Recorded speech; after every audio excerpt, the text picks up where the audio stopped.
didn't think it through, it did. No, you didn't. Make You did not think it through, Alex. You did not think it through at all. It had Lightning McQueen. It had Optimus Prime. Martin Scorsese was in there, but he was hiding. Like, where's Wally? I'm going to entertain myself, and I need to treat myself, and I deserve it.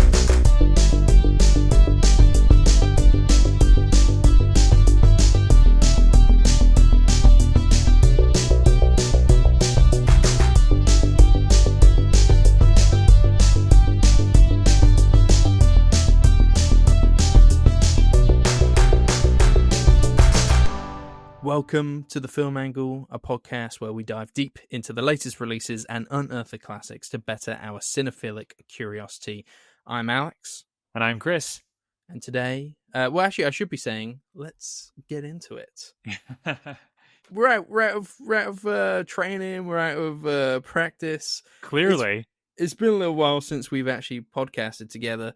I'm trying to think of the last one we properly did. We had a few kind of in the bag, ready to go whilst we were on holiday. We did have a 1 week break. Then we had a Ghibli angle. I did an interview.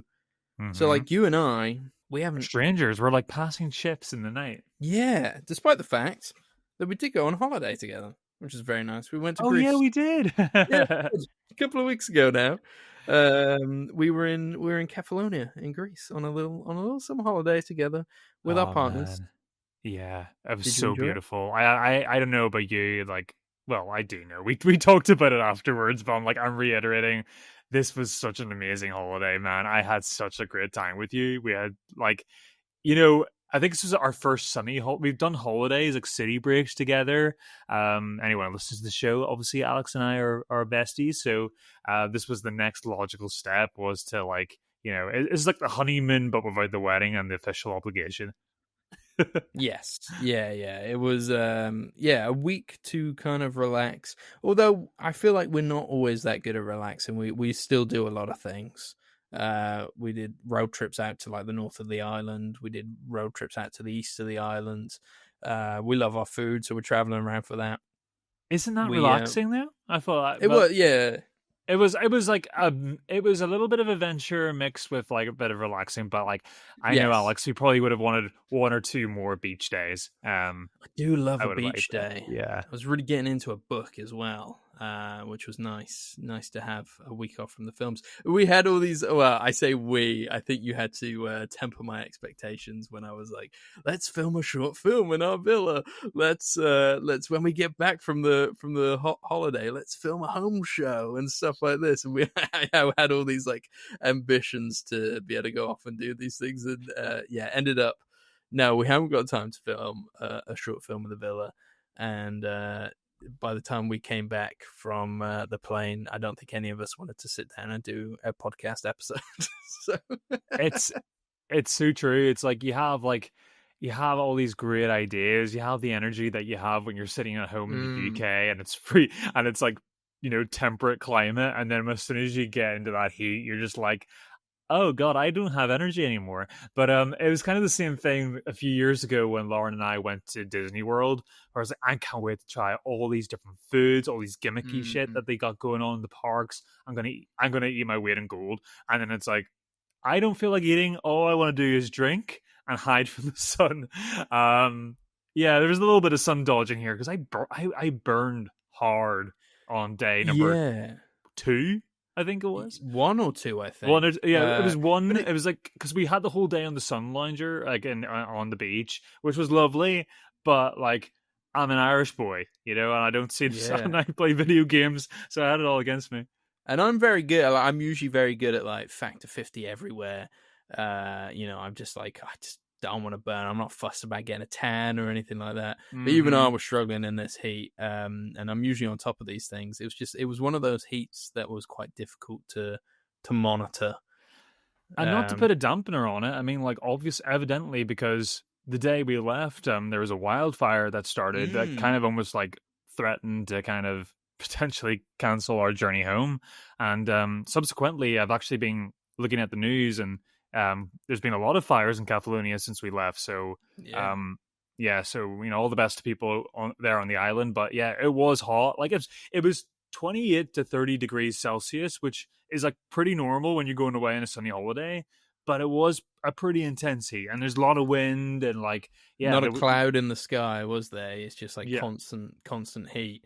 Yeah, it was weird on that last day because it's like it felt like an island that had like no police, no fire engines, no rules, nothing, no rules. And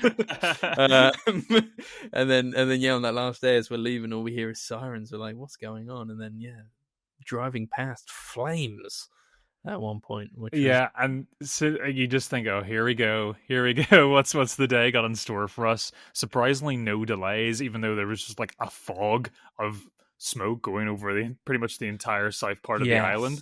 Yes. Yeah.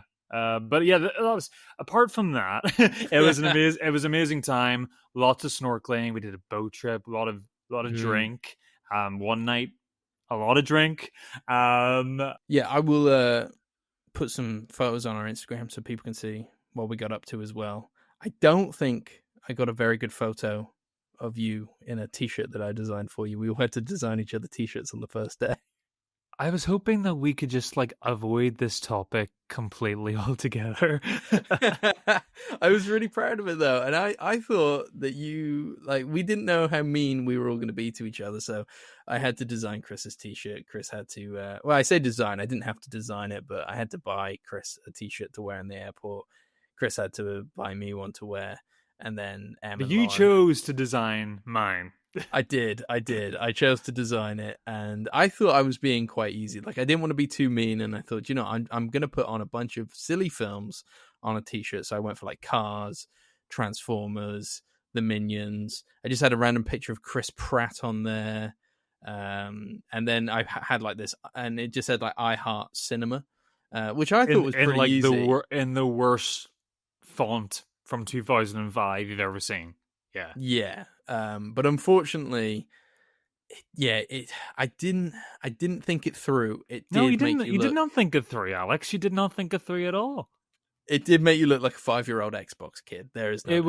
It was awful. Like everybody, like honestly, like I can like ride with things and like, okay, you know, the shirts that we got, I got you, Alex, was I think was pretty tame. Like you could tell, you could look somebody like at Alex, and you could see the shirt, and you'd be like, right, I get that that's a bit, and there's no like ambiguity about that. You look at what I'm wearing, you think, oh, well, that literally is like a 5-year-old trapped in a man's body.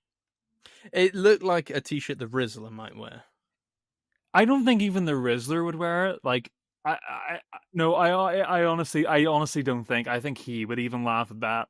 It was awful. It was like the worst quality. It was almost like well, yours is bad quality too, but it was like that sort of like I got rainwater material that you almost get. It was super tight, and also it was like a dress. It was like down to my thighs. So it was a worse cut.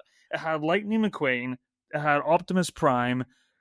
Martin Scorsese was in there, but he was hiding like Where's Wally? He was amongst the sea of Zack Snyder, DreamWorks, Blue Sky, and Illumination. Zack Snyder was in there. Zack Snyder, but like who, like you know, who in the airport knows who that is? I don't know. Just saying. It was awful. I actually was so embarrassed. It had the chicken jockey on there. Yes. I was on the flight. I brought my games console on there. I played my Steam Deck. I had my headphones. Which didn't help. It didn't. Yeah. Well, you know what? I'm going to entertain myself, and I need to treat myself, and I deserve it. We were near the back of the plane, so we had the queue, the kind of like semi-permanent queue of the toilet going past us, and there was these like two like 7-year-old boys beside me, and I had my noise cancelling headphones on, and I could still hear them through them. And they were pointing at me, and all I could hear them was saying, chicken jockey. And I was like, oh my God. I was like, kill me. I was never so embarrassed in my life. And I think it finally dawned on you, Alex, because you were like, I had no idea what I'd done. I'm so sorry. But, as long as you guys had fun with it, well, yeah. As soon as we touched down the airport, even outside of the airport where we were waiting to get into our ride to the rental place, I took my shirt off and opened my suitcase off. You were first to go for it. And then my t-shirt, like it was still pretty bad. I still got quite a lot of looks. It had this really kind of very gothic image of a ripped werewolf, and it said "Human by day, Sigma by night." So that's pretty bad. I think M's was relatively similar, wasn't it? It was a cat, and it had something to do with Sigma. Yes. Males or something. Yeah, no, it was a picture of a cat, and it said "What the Sigma."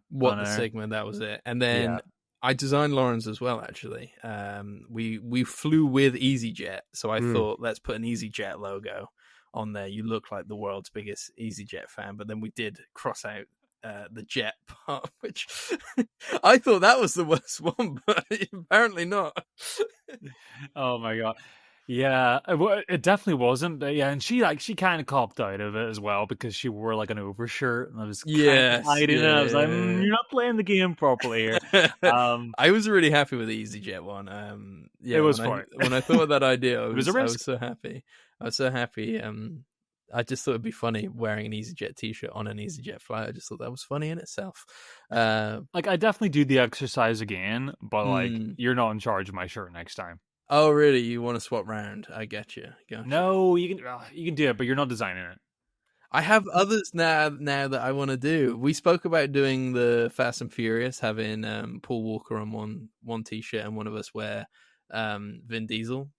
That would be quite funny. Even though neither of us have seen that franchise yet. Yeah, we know the meme, but we just don't know the movie. Yeah, I'd still go for that because again, like it's funny. People know the bit, but like I do feel like I need to embarrass you. I need to go hard on you next time. Yeah. Well, no, you say you're rethinking it now. You don't want to do it anymore. Well, yeah, maybe we shouldn't go on holiday again. But I mean, you didn't have a Gladiator 2 muumuu to wear all week, which Amazing. was the best thing I've ever seen in my life. Anybody listening, like this, we were like a couple days in. Apparently you had this in your back pocket for like the last year and you just hadn't worn it yet. Explain.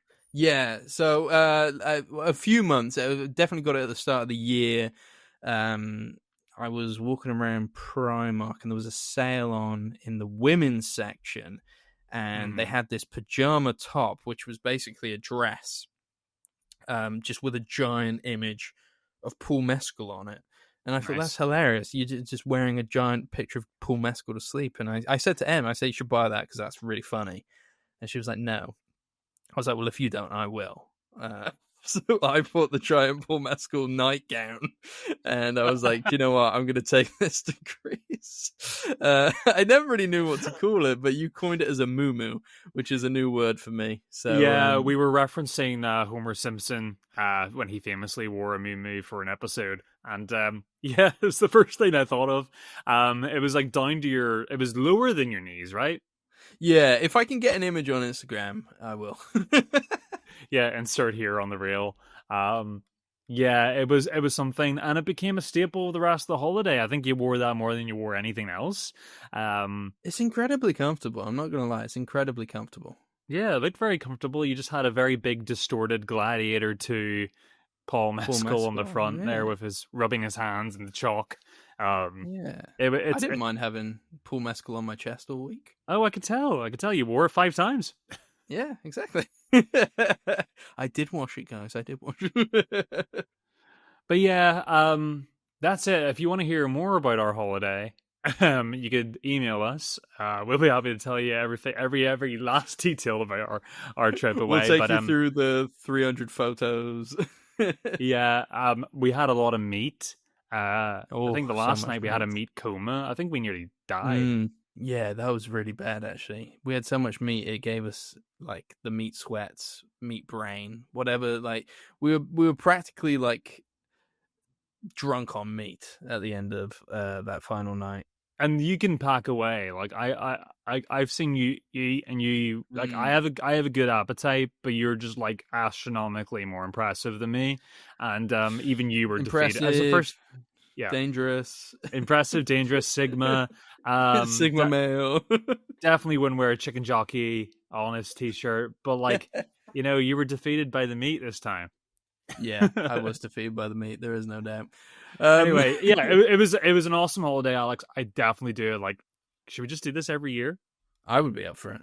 And everybody every year has to listen to us talk about our holiday for 20 minutes because everybody loves to hear people talk about their holidays. Exactly. People are turning off this episode left, right, and center. But we did want this episode to be a little bit kind of loose because we were supposed to do like a Fantastic Four review. Yeah. We watched Mulholland Drive like just before the holiday. We had all this this episode planned before we went, but the holiday gets in the way. There's a lot of things you got to plan in, so we didn't get around to it. So on top of that, we've now come back. We watched films prior, like before we hit the flight. We watched films when we got back from the airport, and then we've had another week. I've been home alone, so I've been off to the cinema nearly every day, to the point where I'm a little bit sick of the cinema right now. I'm not gonna lie. That's not good. We don't need that for the podcast. No, I know, but some of it for this episode, some of it for an episode in a couple of weeks' time, and one of them was my first ever Ghibli film on the big screen, which will be for a future Ghibli episode. So, looking forward to chatting about that. So yeah, we've watched a lot of films, so we thought let's keep it loose. Maybe we're not going to have like transitions or anything in this episode. We're just going to chat about the films that we've seen. Some of them we've both seen. A couple of them we might have only seen solo and stuff like that. So, was there a particular film you wanted to kind of kick us off with, Chris, that you wanted to chat about? We've not really actually chatted about any of these films together really either, so this will be our first time properly going through some of them. So okay, should we? I'm just kind of think about it as like let's go oldest that we caught up with to the newest. Yeah, should we just kind of go like we missed Fantastic Four? Did you want to talk about that one for a second? If anyone's still interested in that one, seems like people there's a lot of people pretty hot in this movie still. Yeah, let's chat about Fantastic Four for a minute, shall we? It's it was the other kind of big superhero film of the summer. We just had Superman, both of them kind of carrying a lot of weight for their respected franchise domains for Marvel and DC, because obviously there's a lot of pressure on both of these films to succeed, and I think they only both just did enough for them to be like, yeah, okay, I think we can pat ourselves on the back. But not that it's about the money, it's really about the film, isn't it? So I liked Fantastic Four. I liked it. I think I might have liked it more than Superman by a smidge, but I think you might be the opposite way around, Chris. Is that right? Yeah. I was really looking forward to seeing Fantastic Four. I don't know about you. Did you, in the early 2000s, did you go see the first two? Well, not the first two, but those versions with Jessica Alba and those sorts of guys. Rise of the Silver Surfer was the second one. I saw both of those in the cinema. I don't know how they've aged. I don't think they were great movies, but as a kid, I remember like I'm going to Burger King afterwards. I'm getting the toys. I'm all in on this. I had the video games. So like there's a bit of nostalgia for me, and I was really excited to see them kind of add the sort of Jetsons 1960s retro sort of futuresque quality to the movie, like The Incredibles, basically, like the Brad Bird treatment, which was influenced by Fantastic Four. Like The Incredibles is kind of like the best Fantastic Four movie that's ever been made. It was very influenced by the comics. Oh, 100%.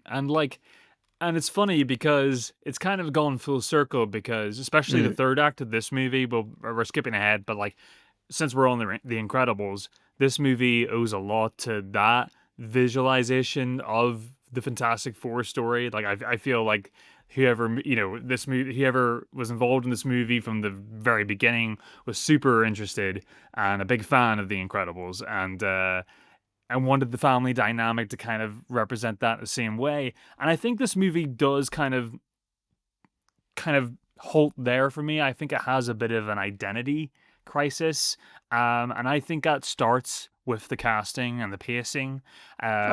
This movie kind of starts really fast paced. I don't know about you, Alex. Whenever it starts, I'm like, okay, we're getting introduced. We're flown into the story. We've lived in the world where the Fantastic Four have had many successful missions and are already kind of a hero champion of Earth, the city that they live in.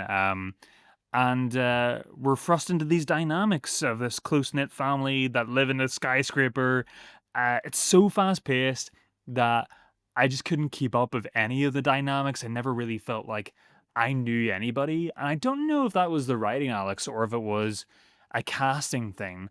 Everybody, perhaps without the exception of Vanessa Kirby, I felt kind of was a little bit lost or forcing the dynamics on screen. I never really authentically felt that these people were together or they loved each other or they had been through stuff together. There was always an artifice to the movie that kind of kept me at arm's length the whole way through. Its simplicity was almost its downfall. That's, I'm going really heavy in on the hate train already. It was disappointing for me because I knew it was going to be light. I knew it was going to be fun, but there was just always something kind of keeping me away from it. Always kind of like, oh, that's an odd decision. Pedro Pascal, weird to see him lacking charisma. I mean, Joseph Quinn even seemed a bit lost for me, and I was excited to see him play Johnny Storm. So yeah, where did you fall with the characterization of the Fantastic Four and the pacing and the humor and all those sort of things? Yeah, I see your points. I see your points. It's interesting. It does actually share quite a lot of similarities with Superman in the way that this is a project which we're rebooting once again, but we don't want to do an origin story, so we're going to kind of like fling you into the middle of a story and let you kind of figure it out. Though maybe there's a little bit more hand holding in Fantastic Four than there is with Superman. We're in a new world where Fantastic Four are the only superheroes, whereas obviously Superman does the opposite to that. And the film is also about hope in the way that Superman really wanted to be as well, and I kind of like that. But I think you're right. There's a breakneck pace to this film that it doesn't really ever allow you to kind of breathe with the characters enough to kind of fully understand them. Now, I didn't have a problem with any of the castings. I thought they were all pretty well cast. I think there are elements when you kind of forget that the Thing is supposed to be Mr. Fantastic's best friend, yet they don't really have like that kind of dynamic in the film, mainly because they don't have a lot of screen time where it's just them. Like, it's kind of split between Pedro and Vanessa as Susan Storm and Mr. Fantastic, and they kind of have their stuff, and then Johnny Storm and the Thing have their stuff, and occasionally they cross over, but you kind of do forget sometimes that, like, oh yeah, they're brother and sister, oh, they're best friends, of course. Yes. And there's an element, there's like this film, I wanted it to breathe more, like there are elements, like it looks really good for the most part, especially at the start of the film. There's some pretty awful stuff at the end, but yeah, pretty awful CGI babies at the end, but for the most part, the start of this film, like the world looks cool. You just kind of want to live in it a little bit, and it doesn't allow you to do that. It kind of wants you to just kind of jump on board the story, and there are bits in kind of, I guess, the middle when we're in space and there's a lot going on, but they do allow you to breathe in certain more kind of I don't want to get like too spoilery, though I assume most people, if they want to see it, have seen it. But we all know there's a child in the film, so that child gets born at some point. So that child gets born at some point, and that scene in particular I thought was really well done. But yeah, I just needed it to breathe a bit more. I think coming out of it, and I think I mentioned in one of the previous episodes, I love Galactus as a villain. I just think it's cool. He's just like this giant dude that eats planets. Like, that's cool. I was a little, like, he is comic book accurate in terms of how he looks, but I was a little bit let down in terms of, like, I don't think the CGI was top notch whenever he came to play. Yeah, he's a bit grey and sludgy. He's a bit grey and sludgy, considering the film's quite colourful at the start. Yeah. It almost turns it back into another kind of grey Marvel film at the end. And I just don't think we really got like to do enough with him to make him seem cool. He just was just a big dude walking around a city, and we, knocking him around a bit. The film never felt like a massive threat to me. I guess there was the fear. The fear-mongering was good in the middle acts when, Galactus is coming and we don't fully know what he's capable of. Like, that kind of stuff was really good, and bringing the world together. But I just wanted more of that. But it sounds like it was edited within an inch of its life. There's a lot on the chopping room floor, so the rumors are saying. Well, with the Julia Gardner sort of stuff, with her playing the Silver Surfer, and you're right, all the sort of the warning signals about Earth being marked for death and her coming out of nowhere, just coming out of the sky and kind of saying, right, you guys are all gonna die, you all have to deal with it. That stuff is really cool and really foreboding and nerve-wracking to kind of witness. And you're like, oh, I'm like, you're hyping me up here. I'm really excited to see what this Galactus is all about. And I feel like he doesn't quite fulfill the fear that kind of is promised from her Yeah. proposal of what is going to happen. I almost think like she's just so cool looking I think the Silver Surfer, I don't know what about it is about it. It is so silly and so of its time, where it's plucked from the comic books, but it's just always so visually very interesting. And it's really cool seeing a female Silver Surfer. I know people are getting upset about that, but here is canon in the comic books. Yeah, Yeah, yeah. yeah, absolutely. I mean, like People it's will get upset about anything these they days. they get it. Yeah, people be getting upset about anything these days. I don't care as long as it works in the movie. I thought that stuff was really cool. But yeah, it never really kind of like it. As soon as we got the CGI sludge, I was like, okay, we're getting like. It kind of reminded me of Infinity War whenever they go to reconstruct Thor's hammer in space, and it's like that sort of like CGI sludge that I don't really love in these sort of movies. Um, and then this movie is surprisingly quite devoid of action. Like when you think about it, Mm. none of our main four really do much. And I feel that came from a lack of confidence in the visualization of like the Fantastic Four because they are silly. You know, you got Mr. Fantastic, he's got stretchy limbs, and there's Which like never looks natural, does it? Like I never think looks good. whenever you see it in the film, I think it looks fine. Do you Like think there's that bit where he's like slow-mo stretching the sky? I'm like, ooh, I'm like, I get why but you kind of like didn't do too much of this. we have nothing to kind of reference that type of movement. I think you know Because we it know what belongs in it belongs on the paper, it belongs in an animated form, you know, it just yeah, exactly. yeah. Yeah, it's very difficult. We've never seen a human stretch like that. We've seen rock, so you can kind of put rocks together and be like human rock man.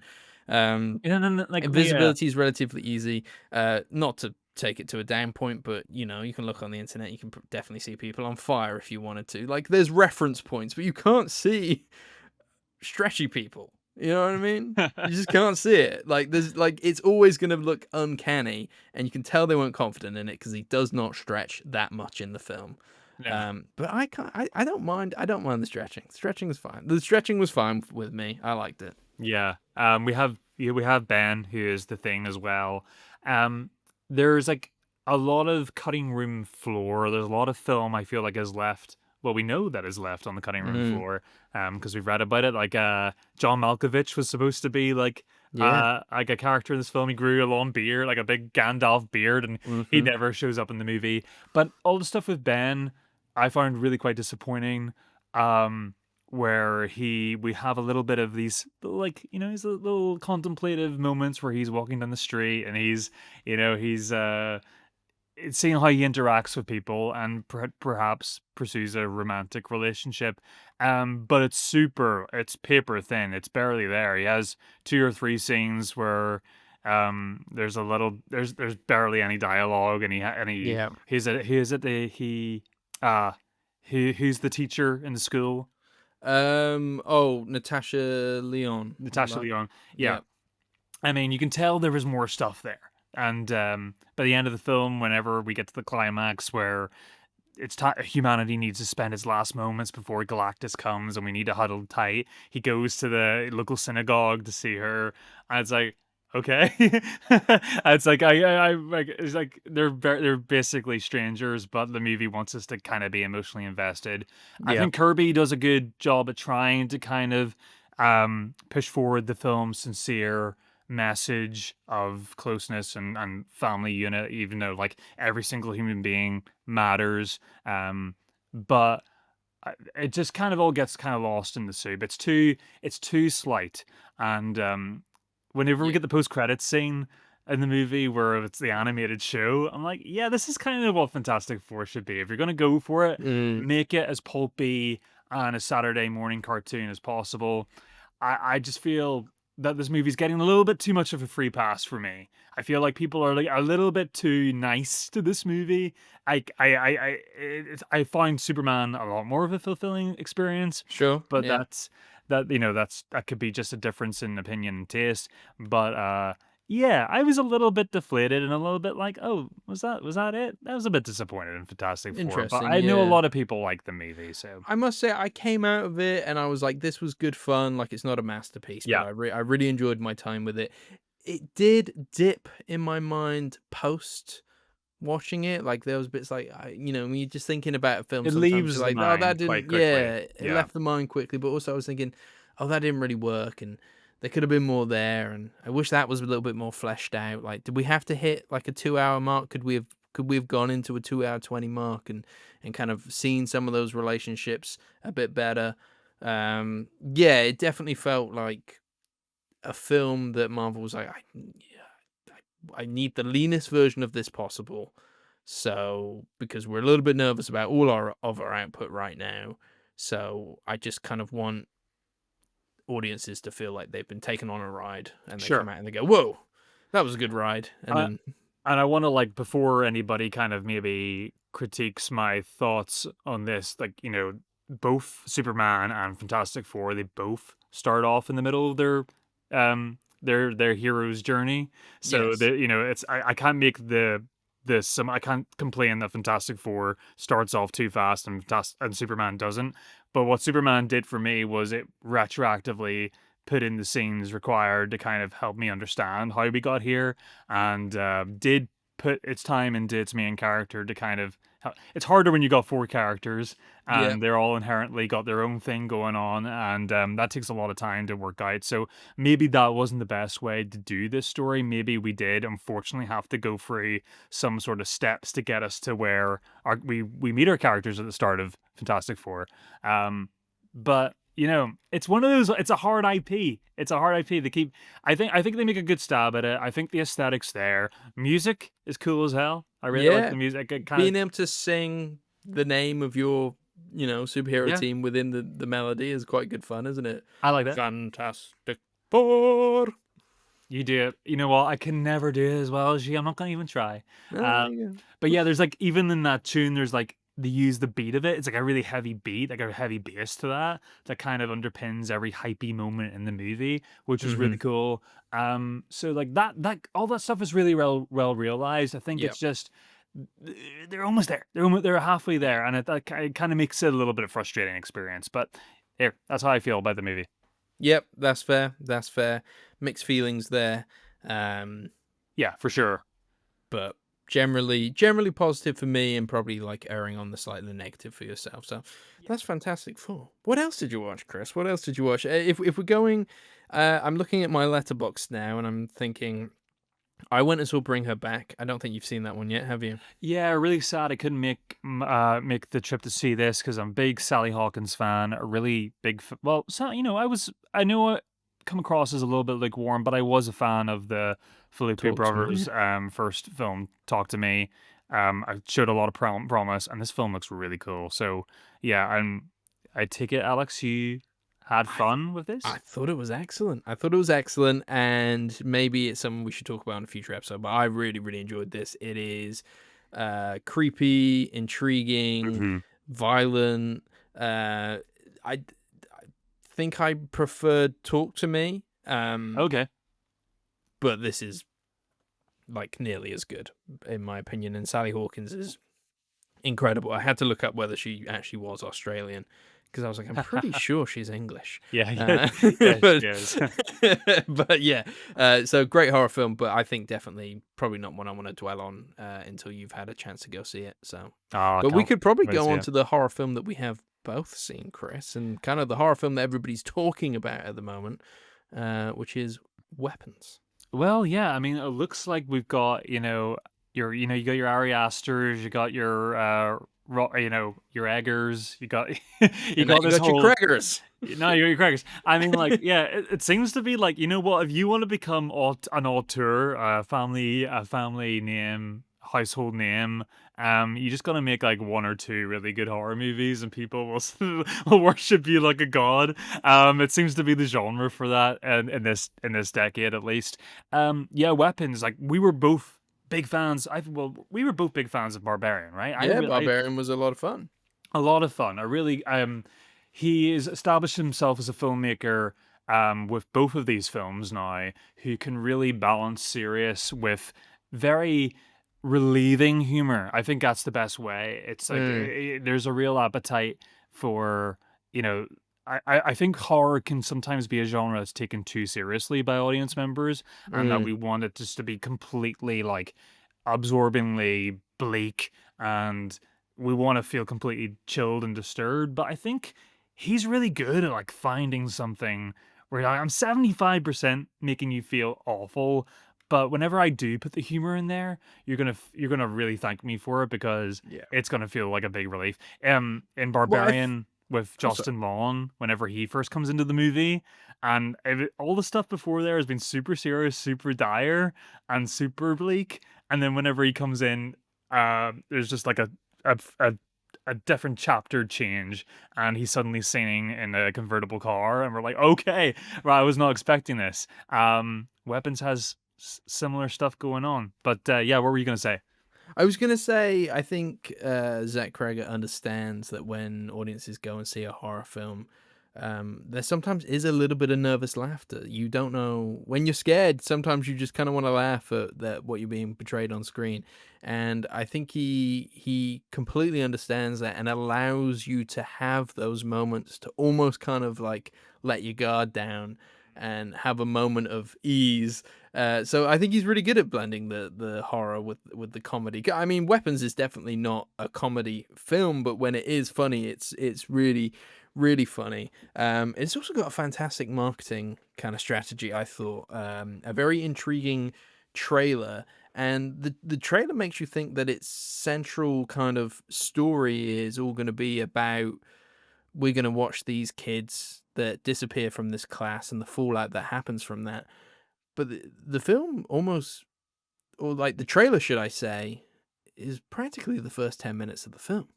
Yeah, Um, the film is very much about the fallout. I think it's about a month afterwards. So you're starting to see people almost kind of like settle into this kind of new sense of normality where their children have just disappeared. They haven't got any answers. And they've settled, but it's, there's still this air of bewilderment. yeah, It's such a bizarre event that has never happened like ever, especially let alone in sort of like a in this sort of environment. And I guess people are attracted to this movie, and it became such a big hit so quickly because the plot premise alone is enough oh, to it's like a fascinating blurb of a book where you're just like, oh, I gotta read this thing. yeah. And the tagline of this movie is the plot. Yeah, it's a Um, whole paragraph, isn't yeah, it? yeah. Last night at 2:17 a.m., every child from Mrs. Gandhi's class woke up, got out of bed, went downstairs, opened the front door, walked into the dark, and they never came back. And as soon as we saw that in the trailer, we were all like, "Well, we got to see this thing." Yeah, Um, it's such a great hook, and there are parts of the film where you're just like, I don't even know if the film is about that. You know, it's so interesting, and it's so well done. It's got some great scares. It's got some great acting. I think I don't want to spoil anything, so but I think we have to kind of loosely spoil like structural elements potentially. I think that's fine, just so yes, we can chat about it a little bit. But like it's a it, Rashomon thing. yeah, Yeah. it's each character. There's about 7 or 8 characters that get like a different point of view within this film. I say point of view. I guess it's not a point of view on the same scenario. Some of them cross over, but you just get to see their kind of lead up into, Yeah, I this is guess, what is a big kind of finale. it's kind of like I thought a lot about Pulp Fiction when I was watching this, in Yes. terms of like we're on the same day or the day before or day after, but we're kind of at different parts of the day, and we're seeing how it blends into Mm. another story, and it's all complementary, and it all feeds in to build and flesh out other stories, and instead of just getting like, the last duel effect where we're just getting the same thing over and over again, but from a different person's set of eyes, we are getting like a mini little story here and there, which is really cool. Yeah, I think Pulp Fiction is probably the best kind of way to compare that. But yeah, I thought it was a solid horror film. There was not really much I could like. There was not. loads in it that I was like, wow, my mind is blown. Like, this is the best film of the year. Like, there was none of that, but there was nothing I could kind of critique it for either. I just had a pretty solid time, which it kind of makes it a little difficult to talk about because it was just good. It was just a good film. I think we're coming from exactly the same position here because there is such heightened enthusiasm for this movie, and I really don't want to like trample on anybody for having that enthusiasm because I do think I agree with you. There's not really much I could critique. I had a lot of fun. Maybe it's a little bit of we've watched a lot of stuff and it's desensitization, and we've got a lot of horror movies at the minute to digest, and all kind of things just kind of get mixed in the soup sometimes. But yeah, I had a lot of fun in this movie. I think I loved its more chilling moments. Especially there was like a scene very early on where obviously Julia Garner's teacher, Justine, she's the teacher in charge of this class that all the kids that went missing apart from this one, Alex, and Josh Brolin's character Archer, he's a dad, he's concerned, he's a bit of a figurehead in the community. His son is one of the ones that is missing, and him, like many other parents, are like, well, surely, like, we're all so desperate for answers here. Surely she knows something. They all kind of treat her like a pariah. She, one night she wakes up in the middle of the night and witch is written on the side of her her car. So she's investigating Alex's house, the only remaining student, because she wants to she's just as curious as all the parents are. And then she's watching the kid go home. The door opens up in the middle of the night and she falls asleep in the car while she's surveying the house. And then when the mother comes out with a limp and distorted and with a pair of scissors, and there's no audio, there's no soundtrack. It's just really chilling. It's almost quite Lynchian in a way. Yeah. In terms of just like when you're just watching something like a Zodiac, like a Fincher movie, where you're just like it captures the randomness of the eeriness of horrific moments, and those moments are awesome. Benedict Wong flips his lid, there's it's great. Everybody's running around like Naruto in this movie. It's great, and it does take a tonal shift at the end that like I was expecting because I sing Barbarian. And it was cathartic, it was funny, but I don't know if that sometimes takes away the chill factor for me, and maybe I did want this to be like The Prisoners. It's kind of reminded me of Prisoners as well, that movie, the Villeneuve film. Yeah, I can see that. Why do you think it wrapped up a little too nicely, is that what you're saying? I think sometimes, I complimented this aspect of Kreger at the beginning of talking about this movie, but maybe I did feel like it lets the audience off the hook too early. I feel like we could have gone a little bit even darker at times here. I think it's always like the movie's always at like 90% and it's just about to tip over that edge. But when it's at its most eerie, I think it's amazing, and the humor does work great. Like Alden, we have Alden Ehrenreich whenever his character, the cop, and we get all the stuff of him interacting with James, the guy, the unhoused person on the street, and all the antics that they get into with needles and what have you. That stuff's a lot of fun, and there's so many different branches to this movie. You're right. It's kind of difficult to hone in on one thing, but it's a full meal and it has lots on its mind. But it's not a movie that you have to be like, I'm obsessed with having to dissect everything this is about. Yeah. It is a ride. Do you know Austin Abrams, who plays the junkie in the film? He was my favorite performance in this movie.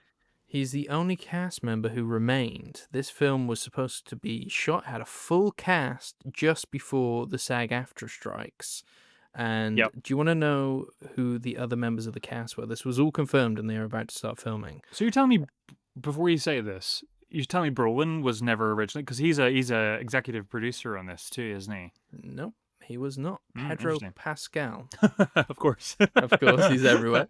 Pedro Pascal, Brian Tyree Henry, Tom Burke. I don't know how you pronounce her name. Was Tyree Henry going to be Benedict Wong's character? That's what I would assume, right? And I would assume Tom Burke was Alden Ehrenreich, like, if I'm putting this in the right place. That sounds right. Renee Rensiv, who was Worst Person in the World. I'm probably butchering her name there. I imagine she was probably Julia Garner's role. Interesting. But yeah, that's almost like a kind of different. It's like a very different film again in a way if you Yeah, kind of because put like those casts to it. Rensiv is because she's not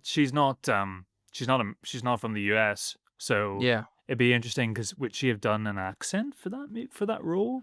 Mm. That'd be interesting. But I think Julia Garner's great. Josh Brolin's really good at being solid and angry. You can't um, be mad at it, can you? I think Josh Brolin does a really good job here. I think he's kind of there's a lot of layers to his character, and I think like the way that people react around him makes you think that there's probably a dark side to him as well. past, But yeah. he's kind of because of his devotion to wanting to find his child. There's a warmth there as well. Yeah, he's very interesting and kind of difficult character. I found him to be one of the most interesting ones. I guess Julia Garner, you can't, the teacher with a drinking problem who is just trying to like save her reputation in a way, whilst at the same time trashing it in other ways. It's a very interesting film. It's a very I interesting film. was thinking, like, for a teacher, for a very young teacher early in her career that lives by herself, she seems to have quite a lot of disposable income. That's true. She She could drink a lot. lives in a very nice house. She drinks a lot. She has a nice car. Maybe they pay teachers better in the States. Who knows? Yeah, I always thought famously they didn't, but yeah. Yeah, I thought famously they didn't as well, but who But knows? it's a movie. We'll take It's a movie. we'll take our liberties as they come. Yeah, We're gonna have a big house to do a lot of big scares in. All right. yeah, exactly. We have to have a porch to look out on. We can't just look out of like I A don't know, flat. a flat. Exactly. Yeah, it doesn't work if it's flat. Yeah, really cool. It has a lot of influences. Like I said, I thought of Pulp Fiction. I thought of like Denis Villeneuve. I thought of Stephen King. Obviously, is a big Mm. comparison. I thought of Lynch. So there's a lot of like great, and also Craiger's own style that he's already kind of brought into film. So yeah, he's obviously like a lock-in filmmaker that we obviously have to keep an eye on and keep watching his stuff. But yeah, this is great. I think I like Barbarian slightly more, just because it kind of caught me off guard and it kind of came at an interesting time. And it is just so singular. Yeah. But this was a great film. It's worth going to see in the cinema if you Yeah. can. Yeah, because the jump scares, gotta have the sign. Yeah, I think I preferred Weapons, but out of the horror films that I saw over the last few weeks, I think I preferred Bring Her Back. Despite the fact that when you mentioned the kind of I think Bring Her Back does take it to 100% with like how dark can we go, Well, Talk to but Me it did that, yeah. doesn't have as much of the release. Like it does take itself more seriously. Like you mentioned, horror films do tend to be like we have to be grim and dark. There's definitely some laughs there, but it is mainly grim and dark. There is no doubt about that. Shall we move on to the next film? Okay. Before we get into a film, Yeah. I saw Before Sunset in the Watershed. Oh, My first time seeing it on the big screen. I missed Before Sunrise because we were away. So I thought, well, I'm going to go see Before Sunset just to get one of them ticked off from my favorite trilogy of all time. yeah. So yeah, got to see that on the big screen, which was amazing, and also seeing it with a crowd. And the Watershed crowd can be, you can get a few gasps and a little bit of vocalness, and it was kind of nice seeing it from that light. My history with Before Sunset was I watched it on like a very small TV, I think, just in my bed alone, and I watched all three films in pretty quick succession and had a profoundly moving experience watching them at the time. And they remain some of my favorite films. I've now got them on Blu-ray. I've got the Criterion Collection copies, and they're absolutely stunning to watch on now a bigger TV. But yeah, never saw them on the big screen, and that was really nice. But That's awesome, man. I bet it was because there's movies are so you have to be kind of in a right. You don't have to be because you can kind of watch them at any point, especially before sunrise because it's such a joy to watch that movie. mm, But before sunset, being in a room like that with like-minded and just kind of locked in, it's a perfect way to see that movie. I'm sure like are they showing midnight as well? I think they already have. I Okay. couldn't fit both in, but I got Before Sunset in. But you know what was really interesting about watching Before Sunset this time Hmm. was usually anytime I've watched the trilogy, I'm closest to the age of the characters when they're in Before Sunrise. in their very early days, and here I am watching Before Sunset, and they're in their early 30s, and yeah, it was like a bit of a weird kind of feeling of like, oh, I am in this part of my life now Suddenly you just snapped as your well. fingers in your ear. Yeah. And each kind of film kind of gets like slightly less romanticized, doesn't it, as it goes on, and it's kind of look at love, and I just thought that was really interesting, and kind of, yeah, I don't know, just something to think about as I strolled home to my house alone, and I was like, oh god.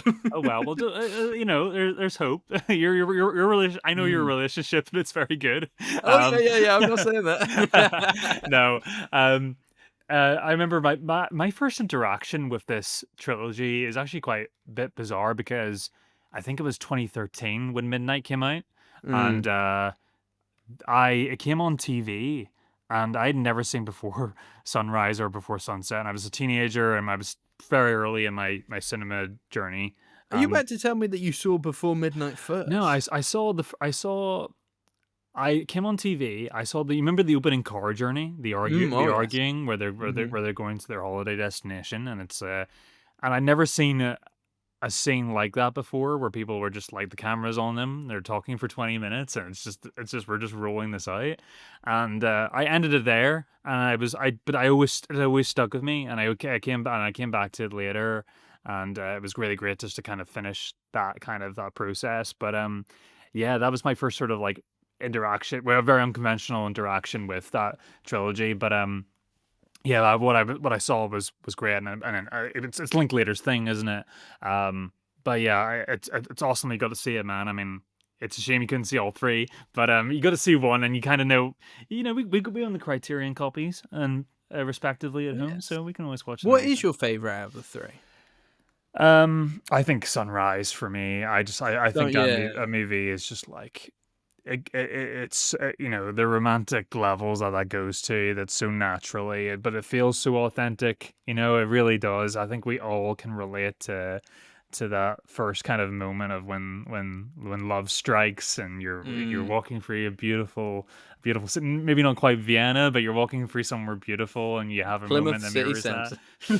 that. Certainly not. I mean, some people can make it work. I've heard some people say that Plymouth is the most beautiful place on earth, and they wouldn't dare go anywhere else. But I challenge that. But it's whatever works for you. But everybody can relate to that movie in some level, and the dialogue is just so Yeah. it's poetic, and it aches with longing, and but all three movies are great because they all ache with longing and regret Yes. and hope and all those things.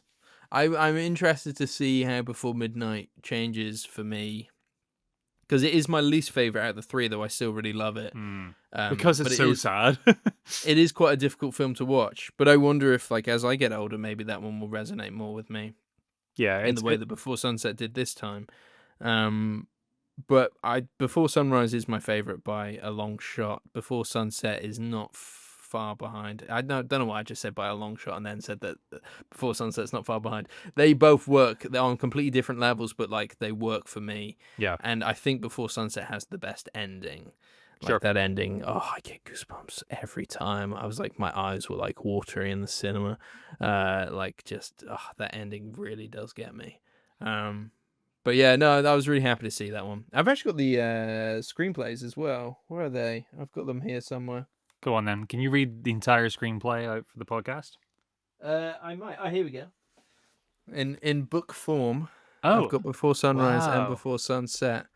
I can be Um, Julie Delpy, and they're you can really be. interesting. You can read along with the film, but they do change slightly as well. It's not Well, word for word. you're watching a movie like that. There has to be ad lib, Yeah. Yeah.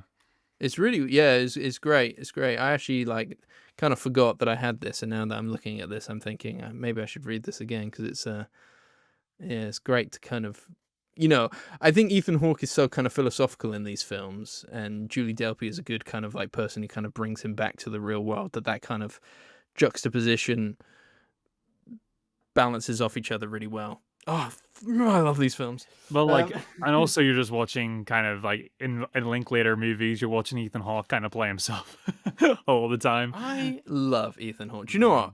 I was thinking this the other day. If we could get anybody on the podcast to just like have a conversation with, I think Ethan Hawke would be either at the top or very close to the top of my list. I'd just love to sit down and talk about films, but not just films with him. I think I'd just like to talk about art and life with him. He's got a lot to say on music too. Like he's directed a movie about Blaze Foley, the legendary unsung folk singer. You know, we were big fans of Hooray for the Riff Raff.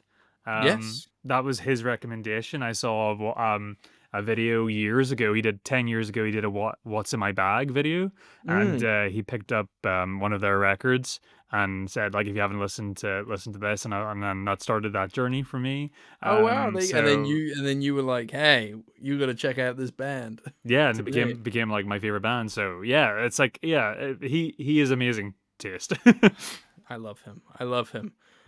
Yeah, sorry, I went on a tangent there. Though I guess you have seen Before Sunset. It was just because I saw it recently. And you know what? I don't go to the Watershed nearly enough. And it's always an amazing, it's always a lovely experience, right?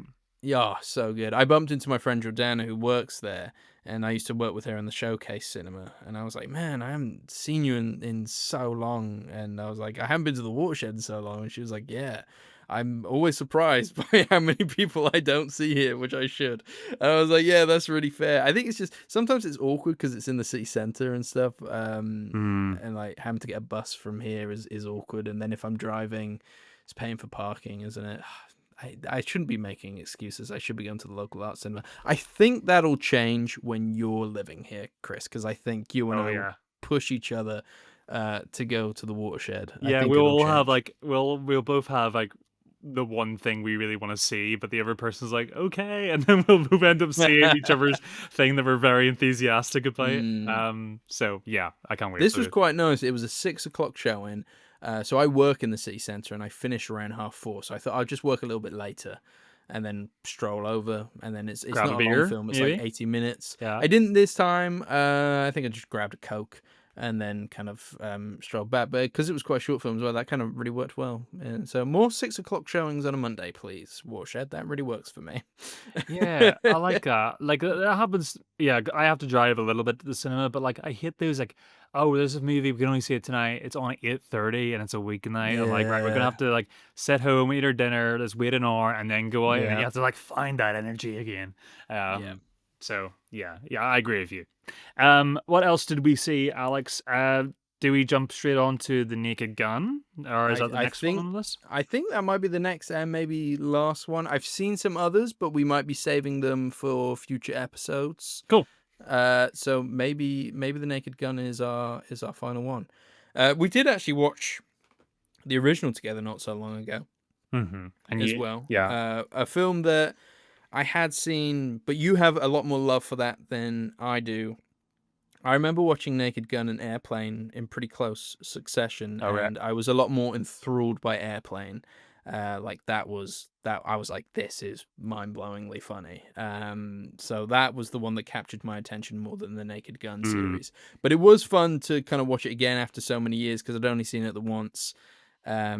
And kind of I forgot a bunch of the gags, so it was good to just be back in it and enjoy it again. Like these movies aren't too deep. No, there's not a lot to think about, is there? No, I mean the plot of Naked Gun is Leslie Nielsen just trying to stop the assassination of Queen Elizabeth II, and it's just a play. Like it depends. It requires a certain type of person, doesn't it? There's a bit of a box ticking sort of checklist exercise here. Do you like 80s, 70s body cop movies? Do you like that aesthetic? Do you like Leslie Nielsen? Do you like stupidity? I mean, like there's no highbrow jokes here. It's all dumb as hell, but the dumber it gets, the more I laugh. And I kind of almost felt sorry for you the other week, Alex. We probably had to just hear me laughing at every single joke, but it tickles me like crazy. But yeah, I kind of grew up. You don't need to apologize for laughing, Chris. It's a lot of fun. I was enjoying how much you were enjoying it. It cracks me up. I have such a great affinity for the first film. Nearly every joke just absolutely lands for me.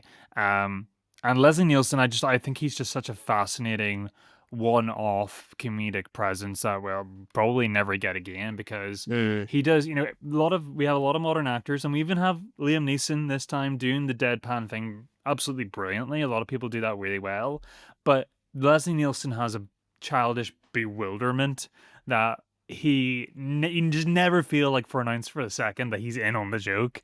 He is just such a buffoon, that like, and it's ridiculous how he could ever be employed in the first place. But he's got this face that he's just like he's like everybody's grandpa, isn't he? And he just like you just fall in love with him. And then yeah, I love those films to death.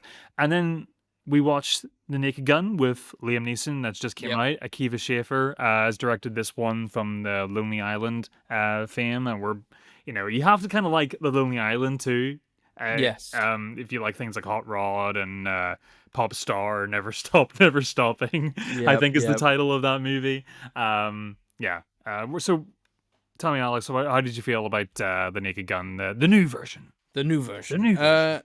I very much enjoyed its commitment to kind of taking what like 80s comedies like The Naked Gun were like, where it's a gag every minute and it's not just improvisation gags. It is, it's wordplay, it's physical slapstick, it's visual gags, some just even in the background, and it's kind of unrelentless. Like if that joke didn't land for you, then there's another coming in 2 seconds that might, so it's just kind of like unrelentless jokes, and I really appreciated that. I had a lot of fun with it. I came out of it thinking I chuckled a lot, but I don't feel like I ever had a proper big belly laugh. Like there was a couple moments I was probably more than chuckling. Hmm. But in terms of like a fulfilling comedy, and again, I watched this by myself in a cinema which was semi-crowded. Like part of me wishes I was able to go see it with yourself, Chris. Did other people laugh? Other people were laughing, so that helped. It wasn't like busy, but it wasn't quiet either, if that helps. But yeah, I enjoyed it. Yeah, It was maybe. fun. I had a lot of fun with it. I chuckled a lot. But I didn't belly laugh. And I think of some of like the things I'm watching on TV at the moment, like the Righteous Gemstones, and I'm rewatching Girls again. And there are moments in those shows, even though like Girls isn't a full blown comedy, but there are moments in those shows where I'm just laughing, and I'm guaranteed at least one good And you've laugh been watching per like Nathan episode. Fielder. Been watching all the Nathan Fielder stuff, and I was like, this comedy is not hitting me as kind of like deep in the belly as I would like it to, maybe. And I don't know if this is a good comparison or not, but one of my favorite comedy films of like the last 10 years or so is MacGruber, which is kind of playing in a similar world that The Naked Gun is. The same level of daftness, yeah. Yes, yeah. And I found that like MacGruber did a better job for me on playing on the tropes of kind of like 80s movies with a modern day kind of, look at these things. So like MacGruber worked for me more than Naked Gun, but I can't deny I had a lot of fun with Naked Gun, and I wouldn't say it was bad. It was good, and I am glad that there is an audience for comedies like these, and I hope they make more of them. Yeah, there was certainly something nostalgic about going to see this, because it's no secret that studio comedies in the cinema just don't really exist anymore. And it was really nice to kind of go to the cinema and have a low stakes experience Yeah. of going to see something that's 85 minutes. I'm going in with a good attitude. I'm going in with my partner. We're expecting to laugh. And as long as it's doing the thing that the Leslie Nielsen films did back in the day, even 80%, then it's kind of hitting the mark for me. I'd say it did that. Like I was kind of like I was in your living room the other week. I was kind of belly laughing the whole way through this because it's so dumb. It's so it's so dumb. Like there's even like a prolonged outdated skit about TiVo and Buffy the Vampire Slayer. Yes, I'm there just is. like it's just like Liam Neeson was getting upset with Pamela Anderson for deleting his Buffy season 1. It's and hearing Liam Neeson go off about Disney adults, and I'm like, I bet like before you even read the script, Liam Neeson didn't even know what a Disney adult is, but he completely understands the assignment. He does the the deadpan thing so well, but there's a lot of Mm. like mummy and daddy. Like there's a lot of like there's very childishness in here. There's a scene where he falls down the Mm. stairs by accident, and he's on the phone to his mother. He's like, "Mom, I can't call now," while he's undercover. But yeah, like it's ridiculous. It's ridiculous fun. It is like gag a second, so like gag a second. That sounded like very. That sounded like yeah. It's very like it's very sound and sight gag. Actually, like at the speed of bullets. Even the title sequence is a gag, where Mhm. like the font doesn't fit onto the whole screen, and you just Yeah. hear off camera Liam Neeson say, "Oh shit."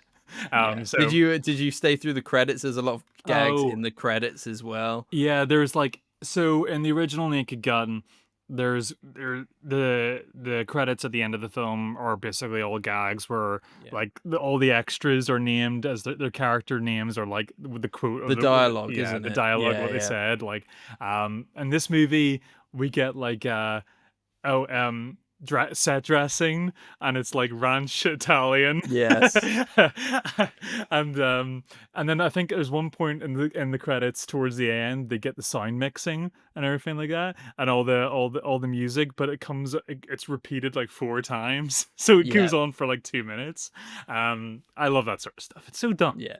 It was great. It was great. Like those silly moments, like I can't fault it. I can't say it was bad comedy. Mhm. There's some really bad comedies out there that you don't laugh once at. So the fact that I chuckled throughout was good, you know. You do like I think these type of movies they're laugh in spite of yourself kind of movies. Mm, It's quite relieving just to kind of let yourself go to something that's mm, so like it's so easy on the brain.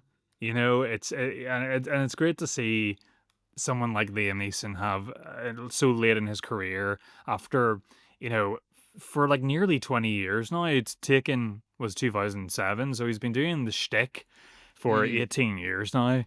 And you can kind of feel the relief in him in the performance too, and mm. he's so in on it. He's locked in, and it's just it's great. It's a great thing to experience. It kind of reminds me of being a kid seeing studio comedies in the 2000s and going to the cinema with my friends. And Yeah. that was a really really nice experience for me, and I think other people are having that experience too. There's a real appetite for this.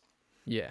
I did find some of the stuff in the final act a bit like naff. Like I was finding like the final like You didn't Leslie Nielsen's cameo as an oil? I guess like that was silly enough to make me laugh. It's funny because I thought of like Leslie Nielsen if he could see that and all I'd be like I think he'd find that funny. He would find that funny. I think I just found like some of the kind of final stuff with the plot device and stuff like that was just a bit like, Oh oh, yes, okay, yeah, the like actual plot we just need device to of the get to the movie. end of the film. Yeah, yeah, Yeah. yeah. But yeah, no, I enjoyed it. I'm glad you enjoyed it, Chris. I'm Oh, glad you did. very much so. Very much so. It was needed after Weapons. Yes. Um. Well, that kind of brings us to the close on the mainstream, like or say mainstream, on the kind of like new films that we've seen over the last couple of weeks. Yeah, I guess so. Yeah. Shall We we? did both see we both teased that we got another Ghibli episode on the way. We saw that Yep. behind the scenes too. Really looking forward to catching up on that one too because a little bit of a different spin on it this time. But yeah, Yeah. I think apart from that, that's pretty much us caught up. We tried, post holiday blues. Mm, We ran into the cinema and we cured this. absolutely. Absolutely. Well, should we jump into our sight and sound? Okay, let's do it.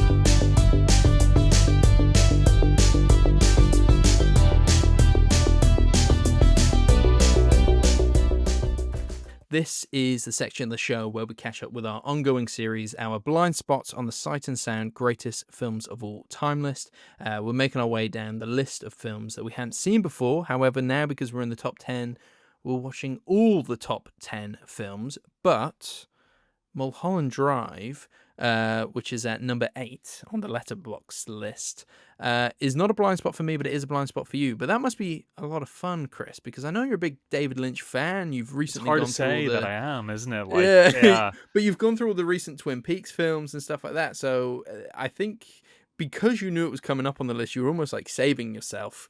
And we've obviously been doing the list for a couple of years now, so you've been saving yourself for quite a while for Mulholland Drive. But I think we don't need to get like too deep into story. I feel like a lot of people probably have seen Mulholland Well, I Drive. mean, like when you're talking about what people call the best, well, a lot of people call the best film of the 21st century, Some and people it's call it the eighth best film of all time. yeah. So, there are a million podcasts that talk about this for about 4 hours at a time, and it's so enigmatic. It's so there's so many layers to this movie that anybody can just kind of have their own spin on it, and Mm. like anyone's take can be pretty much yeah. I get where you're coming from, and it's amazing that you had that experience. So we're like you said, we're not going to be like dissecting this thing because it is being done to death and but we will just share how we experienced the film, Yep. how much we enjoyed it, any scenes that really stuck out to you, and this kind of mammoth stick your teeth into. No, I think it's a real treat. Yeah. I only saw this film a couple of years ago. I think it was on Mubi, and I thought, man, I really need to get around to this film. Like one of those kind of ones that had been on our list for a long time, and I was like, I'm just gonna sit down one night and watch it. I'm not like super well versed in the world of Lynch. Like I've not seen Twin Peaks or anything like that, but I've seen Blue Velvet. I'm trying to think what else I've seen actually of Lynch. I know we've discussed him a lot this year, so I've Seen the probably Elephant gone. Man, I haven't seen The Elephant Man. the Eraserhead, I haven't seen Eraserhead. the Straight Story. Yeah, there's We a lot.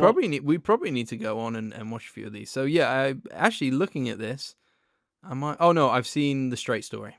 Yeah, So I've which seen is The like Straight his most Story. studio movie. Yeah, Yes, I know. yeah, I'm sorry. yeah. So No, I've which seen The Straight it's a Story. lovely movie. I've seen Blue Velvet and I've seen Mulholland Drive. Yeah. I You are desperate for me to watch Twin Peaks, and I've said I will get around to it this year. Mulholland The Drive. year is running away from us, so I should probably get onto that promise very soon. Yeah. But yeah, no, I remember watching it a couple years ago, really enjoying it. Not loving it nearly as much as I loved Blue Velvet the first time I watched it, and that feeling kind of remained when I rewatched it this time round.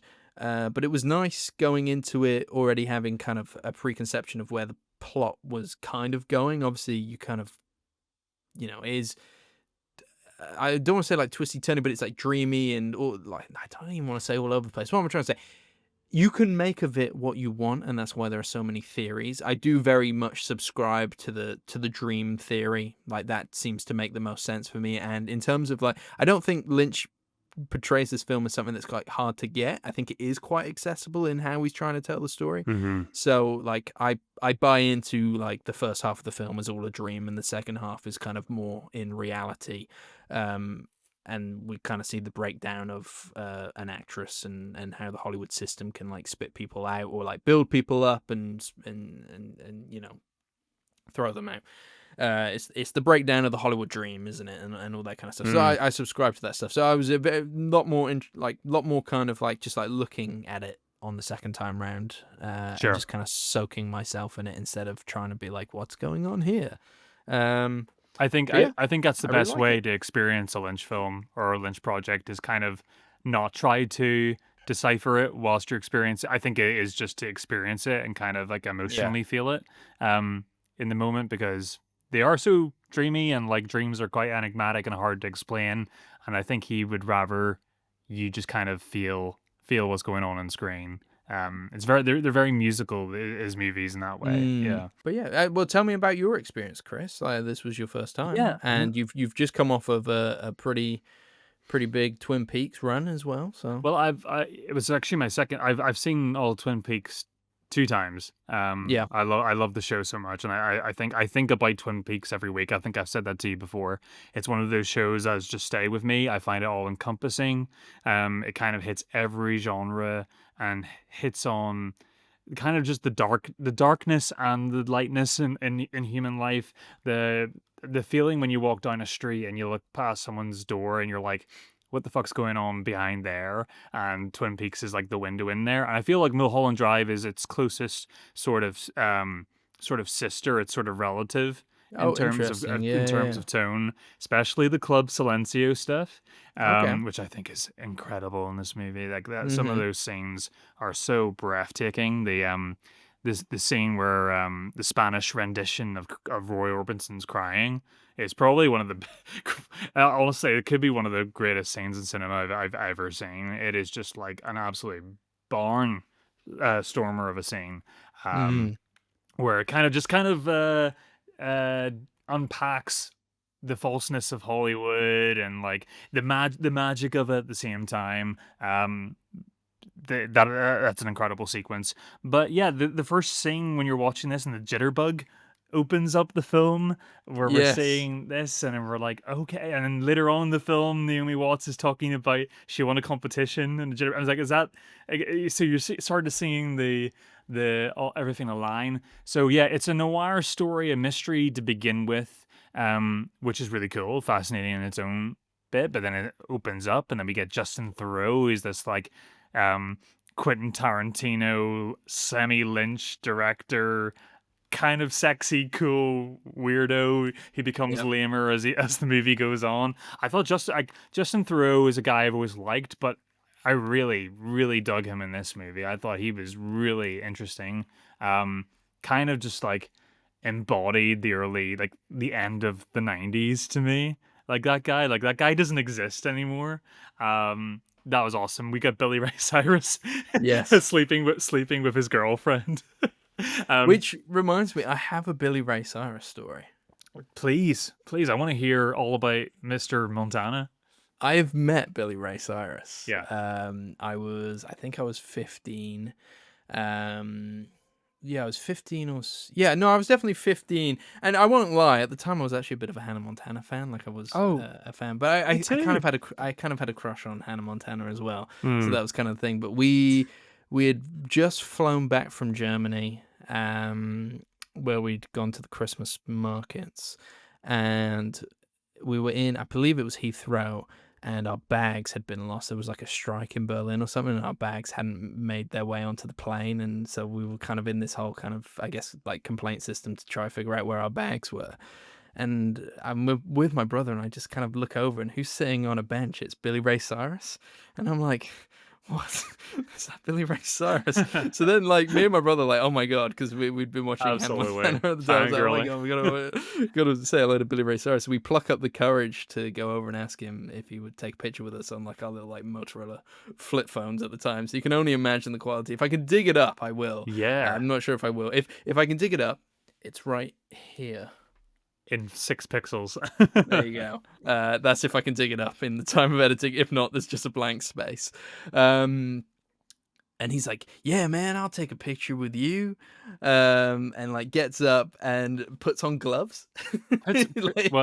He's like, I have to put on the gloves for photo He's time? like, I have to put on gloves to put my arms around these children. So we have the picture. It's all nice. Then he's carrying a guitar case as well, which has got like a bit of a mud splatter on it. And he goes, you guys ever been to Iraq or Afghanistan? And just so you know, I'm 15. Yeah. My brother is 4 years younger than me at the time, so he's like, what, 11? So we're like, no. But my dad was in the military, so he has been both to Iraq and Afghanistan. So I was like, well, actually, my dad's been to Afghanistan. And then he starts talking about how he's just been over there with the troops playing music for them. And he's like, I was running from the camp to the plane, and this how I got the mud splatter on my guitar. He's like, just trying to impress a 15-year-old and 11-year-old or something. I guess so. He was really nice about it though, because then when I think my dad had like come over then after trying to sort out the bag stuff. So yeah, he actually then like started chatting to my dad a little bit. And then that was the end of our interaction. And then we were leaving the airport, and then as we're leaving, we're going up an escalator at one point, and Billy Ray Cyrus is in front of us, and he turns around and he goes, oh, hey guys, he goes, you got your bags yet? So I was like, he remembered that part. Oh, that's awesome. So I was like, this small interaction I have with him, I was like, yeah, he's a nice guy. What year are we talking? Were you born 94? So 93? This was, I think it was 2009. Yeah, 2009. Oh wow. Okay, you're right. You're right. Yeah, just Hannah Montana's kind of ended. Just ended. I probably shouldn't have still had a crush on Hannah Montana at 15, but there you go. It's okay, man. I was watching Hannah Montana at 15, so don't worry.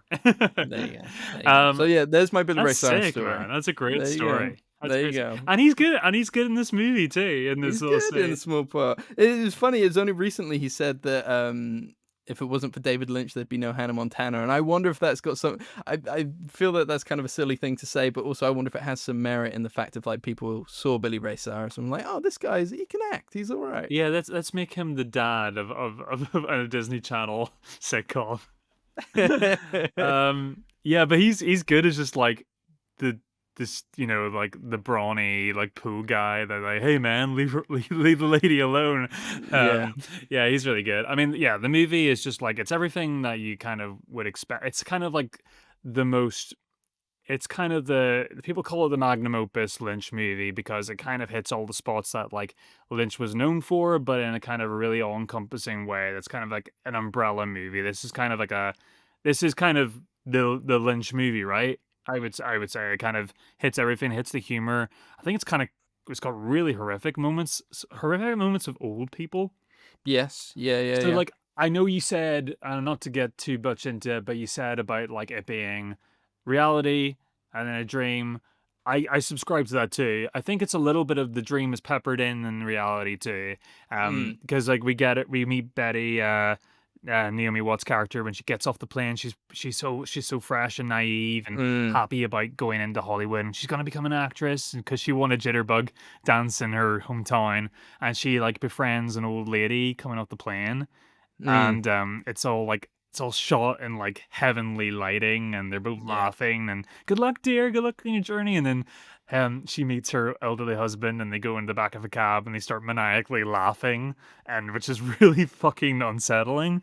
Yeah. And they kind of become little sort of like little devilish creatures as the movie goes on too. And so there's teasing there, like what does that mean? What does that the whole movie? We get the nun lady, as most people know her for now. Like she's what, the scary jump scare part? Yeah, she's like she's the dirt covered on house person behind the Winkies diner. That stuff is one of my first tasks at university in the film course was to recreate that diner scene. And it was mainly just the dialogue part of that scene, but it was all about getting like the eye levels right and stuff like that. That's But hard. something I That's a remember. hard task. Yeah. So that was like, we had to recreate that. That scene is so like, it's such a great scene, but it puts you, it puts you on such an uneven footing in the movie that you're just like, okay, and that's what the movie's so good at. It's so good at disarming you scene to scene where you're like, I think I'm kind of I'm safe. I'm in my safety net. I'm in my comfort zone. And then something really odd happens. We get like Angelo Badalamenti. He does the music for Twin Peaks. The composer for the music of Twin Peaks. He plays the Italian producer that comes in, meets he meets Justin Theroux for the meeting about who the actress is going to be for their big movie, and then they make him an espresso, and they're all really panicking over it, and they're like, right, we made sure we've got the most expensive, the best espresso in the world, and he just spits it out into like a napkin. We just get like these such weird moments where it's like, but that is like Hollywood. Like we get Naomi Watts have her audition with a creepy, weird Donald Trump tan guy. Yes, but she's really like she nails. Yeah, she nails the audition, and everyone's like, and like you're in the room, and the dynamics really weird. You get like 3 women over there. Everybody's like different power dynamics. We get the director. We get the really nice elderly producer. Some of them are like, "Oh, that was amazing! You nailed it." And she's like, "It's the enigma of Hollywood, where it's like I nailed that performance, but like." I couldn't do anything about it. That was a weird experience, and it just is what it is. It's like a mood film, isn't it? It's capturing the mood of LA. The strangeness of LA. From what I hear from people who live in LA who have spoken about the films on like podcasts and stuff like that, it seems to capture that kind of like weird mood very, very well. That's it. And Lynch himself, he's like somebody who has lived most of his life in LA. He lived in the Beverly Hills. Can see the horror and darkness in it, but still cannot help. He admitted that he was always drawn to it and obsessed by it. And yeah, I mean, it's kind of the ultimate LA movie in that way. So yeah, I absolutely loved it. I can't fault it. It's an incredible experience. I can't wait to experience this movie again and again. I'll have to buy this one. Yeah. Now that you've you've been able to tick it off with all that anticipation, you can. Yeah, it's nice when it lives up to it as well. Yeah, nice.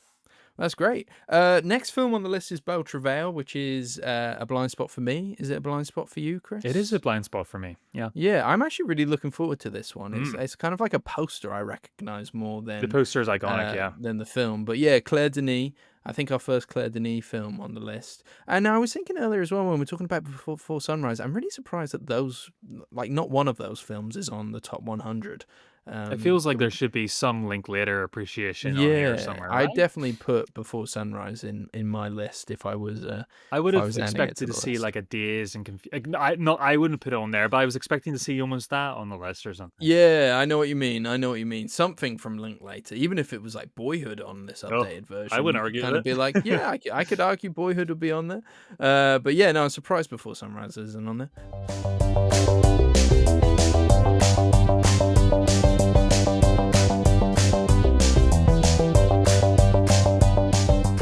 All right, next episode. We've got a few different films. Actually, the next episode is actually going to be another interview that I've got with another British filmmaker. We've got the Holly Shorts Festival going on right now, and I just did an interview with Max Burgoyne Moore and Salvatore Scarpa about their film Largo, and that episode's actually doing really well. I think we're like capitalizing on the fact that Holly Shorts is happening.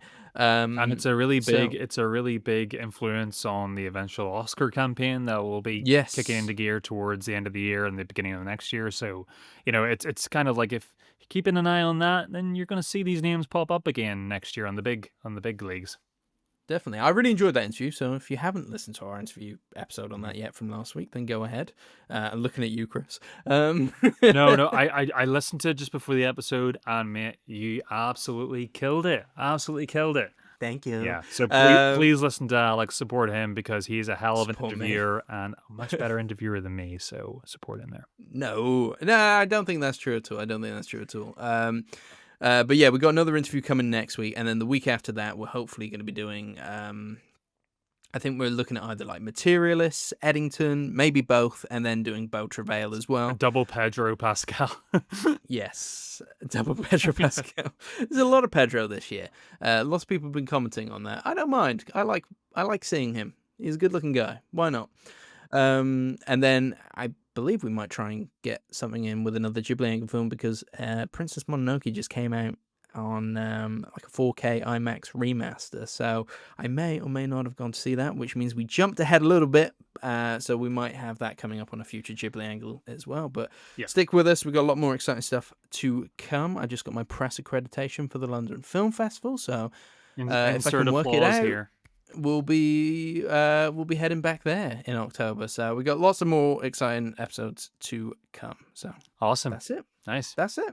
That has been the episode for this week. If you've enjoyed it, make sure to leave us a 5-star rating or review. We do really appreciate it. And if you'd like to keep up to date with us, make sure to follow us on Instagram and TikTok at The Film Angle. We also have a Film Angle playlist. If you want to listen to what we listen to, you can find that in the show notes. Be sure to catch us next week for more cinematic discussions. Goodbye. See ya.